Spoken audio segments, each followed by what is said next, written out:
you don't even have time to process what you're seeing, let alone make out the choreography. What exactly happened there? You really can't tell. There was a struggle and maybe you saw a basket flip over. If seen in slow motion, we see the beginnings of a cool gun disarm, which is immediately cut short by this close-up, and then we cut to a close-up of the trash. Oh wait, we were supposed to register the gun falling to the floor in less than a second, not the brightly colored yellow wastebasket, the dark gun against the dark background. Now we go into another exchange where, yeah, nothing really happens. The camera just pans and they flail their arms. Another disarm occurs, which of course we don't get to see, just infer, and once he flips him over onto the bed, he goes in for a beatdown and a series of close-ups. Then we get 3 bursts of close-ups as he reverse elbows Julia Stiles twice and sidekicks her. Again, you don't see the full sidekick, you just see a leg lift itself up for less than a second, then another quick shot of a foot on Miss Stiles for less than a second. But perhaps the most egregious cut for comprehension happens here. Here they are blocking and punching, and then in the middle of the exchange, and with absolutely zero angle change to help the cut, we cut to an entirely different part of the fight. We're at a place where Matt Damon launches a straight right punch, which actually looks to be a Bing Su influenced punch judging by the lack of curving his wrist, and as the guy is reeling back, suddenly we cut to what looks like the man blocking a follow-up punch by Mr. Damon.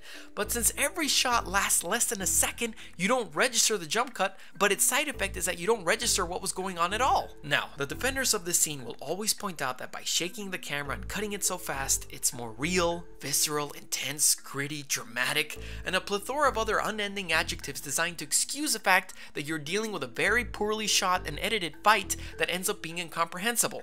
Being incomprehensible does not mean being realistic. Take a look at this sequence from Jack Reacher. Tom Cruise is no martial artist, but every single one of his moves registers perfectly, looks realistic, and is very effective. Returning to Bourne, rarely do the shots enhance the move, and they last so little that you don't know what you're seeing. Look at this one move in the Winter Soldier. We see the grab from the medium, and when he goes in for the suplex, we cut to a low angle to see the impact. There was a natural reason for the cut, and the chosen shot accentuated the move and made it look good.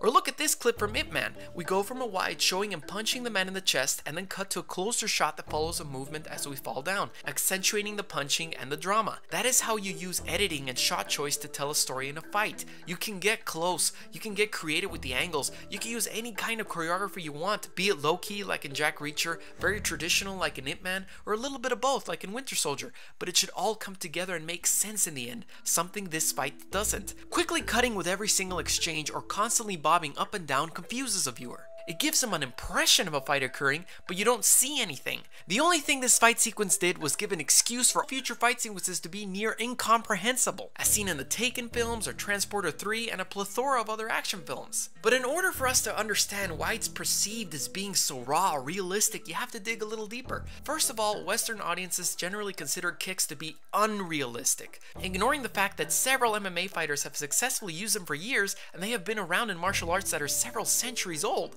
As such, this fight has very few kicks which barely register. Second is that most Western audiences dislike to see movies with proper technique as it suddenly goes into kung fu territory, which is seen as something unrealistic and never being able to work in a real fight. They would rather see standard blocks and punches. And if you do go into more traditional martial arts techniques such as wrist locks, play them in quick succession where you can't really see what's going on. This relates to the third point which was covered in the Blood and Bone analysis with Black Widow. Hong Kong style cinema emphasizes that the style and energy of a fight come from the performers themselves, and the cinematography and editing is non-intrusive and only serves to enhance their performance.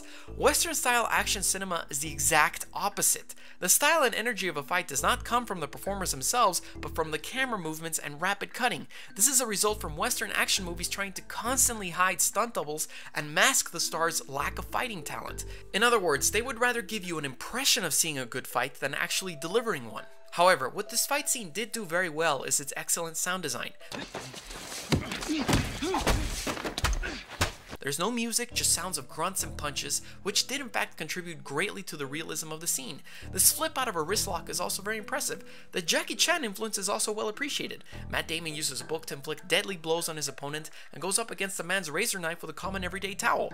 The fight also includes several throws against objects, something every single stunt coordinator is constantly dying to do. Trust me, if you ever hire a stunt coordinator to choreograph a fight, he will suggest that at one point they throw each other into a wall or a table or absolutely anything. What's also somewhat disheartening is that the behind the scenes footage reveals that the men really did learn some cool choreography, so this means it vanished due to the shaky cam and fast editing. What may have also happened is that either one or both of the actors was not performing the fight fast or well enough the day of the shoot, which necessitated the rapid fire editing in order to mask that. In conclusion, although this fight scene does score points for giving us great moments by using everyday objects as weapons and its excellent sound design, I don't think it deserves the heaps of recognition it gets. The way it's shot relies too much on the dreaded shaky cam. The fight choreography may have been there, but we weren't able to see it, and it's cut far too fast for one to process anything. The way it comes out looking is all style and no substance. Join my Patreon to get access to cool behind the scenes stuff and a bunch of other rewards. What did you guys think of the fight? Which fight would you like me to analyze next? Subscribe and you can follow me on my Twitter, Instagram, and brand new Facebook fan page, Godzilla Rex. See you next time.